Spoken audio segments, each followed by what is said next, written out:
ہم سب چاہتے ہیں کہ ہماری زندگی میں کامیابی کے پھول کھلیں، خوشیاں ہوں، لیکن کیا کبھی یہ سوچا ہے کہ اصل خوبصورتی شاید اس میں نہیں بلکہ دوسروں کی راہ سے کانٹے ہٹانے میں ہے؟ آئیے آج اسی بہت سادہ لیکن گہرے فلسفے کو سمجھنے کی کوشش کرتے ہیں، یعنی راہ سے کانٹے ہٹانے کا ہنر۔ دیکھیں، یہ بات کتنی گہری ہے کہ انسانی زندگی کا اصل حسن جو ہے نا، وہ اپنی کامیابیوں اور آسائشوں میں نہیں بلکہ اس بات میں چھپا ہے کہ ہم دوسروں کے لیے کتنی آسانیاں پیدا کرتے ہیں، اور یہی سوچ، یہی خیال آج ہمارے اس تجزیے کی بنیاد ہے۔ تو یوں سمجھیں کہ دنیا پر اپنا اثر چھوڑنے کے لیے ہمارے سامنے دو راستے ہیں، ایک ہے پھول بچھانے کا، اور دوسرا جو شاید اس سے بھی کہیں زیادہ اہم ہے وہ ہے راستوں سے کانٹے ہٹانے کا۔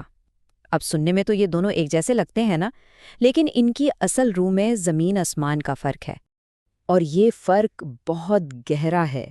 دیکھیں، پھول بچھانے کے لیے تو اکثر آپ کو وسائل چاہیے، طاقت چاہیے، کوئی خاص موقع چاہیے، لیکن کسی کی راہ سے کانٹا ہٹانا، ارے یہ تو ایک ایسا کام ہے جو کوئی بھی کر سکتا ہے، کسی بھی وقت، کہیں بھی۔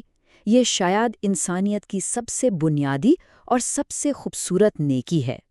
اچھا، لیکن ایک منٹ، کیا کانٹے صرف وہی ہوتے ہیں جو ہمیں نظر آتے ہیں، جو پیروں میں چبھتے ہیں؟ نہیں، حقیقت تو یہ ہے کہ سب سے زیادہ تکلیف دینے والے کانٹے وہ ہیں جو دکھائی نہیں دیتے، وہ جو ہماری باتوں میں، ہمارے رویوں میں چھپے ہوتے ہیں۔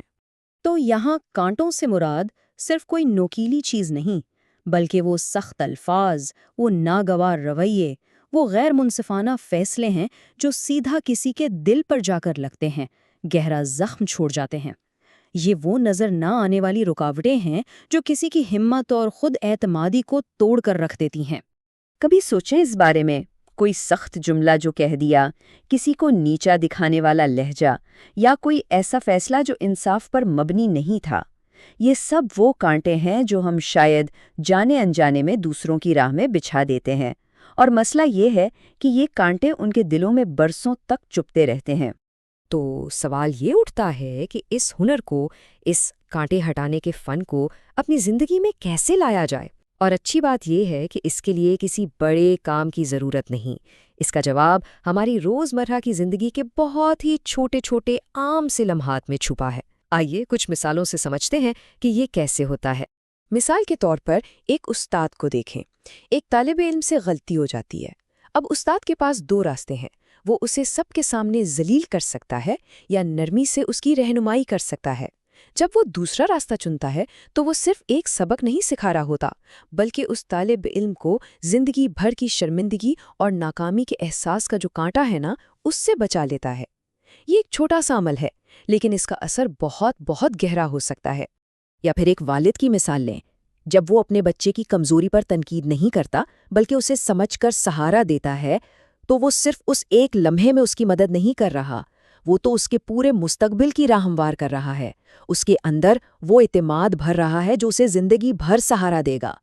اور دوستی کی طاقت کو تو ہم کیسے بھول سکتے ہیں؟ جب زندگی سب سے مشکل لگ رہی ہو، جب ہر طرف اندھیرا ہو، تو ایک سچا دوست ہی تو ہوتا ہے جو آ کے ساتھ کھڑا ہوتا ہے۔ اور وہ کیا کرتا ہے؟ وہ مایوسی کے کانٹے کو امید کے پھول میں بدل دیتا ہے۔ اچھا، لیکن سوال یہ ہے کہ آخر یہ سب کیوں کیا جائے؟ اس ساری محنت کے پیچھے کیا ہے؟ کیا اس کا فائدہ صرف دوسروں کو ملتا ہے یا اس میں ہمارے لیے بھی کچھ ہے؟ جواب بہت دلچسپ ہے۔ اس کا سب سے گہرا اور سب سے بڑا فائدہ خود ہماری اپنی ذات کو ہوتا ہے۔ تو پھر اس مسلسل کوشش کا صلہ کیا ملتا ہے؟ جب کوئی تعریف کرنے والا بھی نہ ہو، جب کوئی دیکھ بھی نہ رہا ہو، تو پھر آخر اس سب کا انعام کیا ہے؟ اور اس کا جواب بہت ہی خوبصورت ہے۔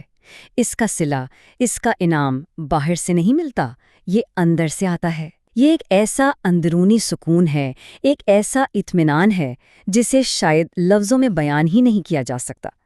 جب ہم دوسروں کے لیے آسانی پیدا کرتے ہیں تو دراصل اپنے اندر سکون پیدا کر رہے ہوتے ہیں۔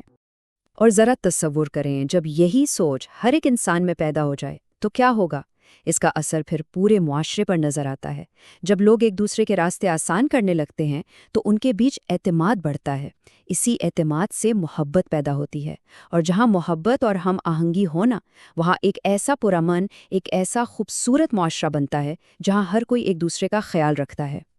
تو آخر میں یہ پورا فلسفہ ہمیں کامیابی اور لیگیسی یعنی میراث کے بارے میں ایک بالکل نئے انداز سے سوچنے پر مجبور کرتا ہے۔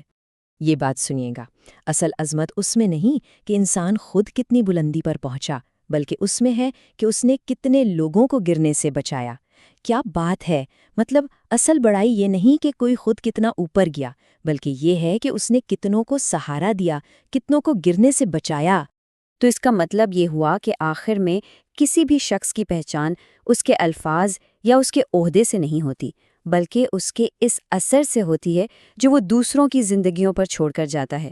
اصل کامیابی یہی ہے کہ کسی کے ہونے سے دوسروں کو آسانی ملے، امید ملے، سکون ملے۔ یہی تو اصل میں راز ہے۔ تو یہ ساری بات چیت ہم ایک آخری سوال پر لا کر چھوڑ دیتی ہے۔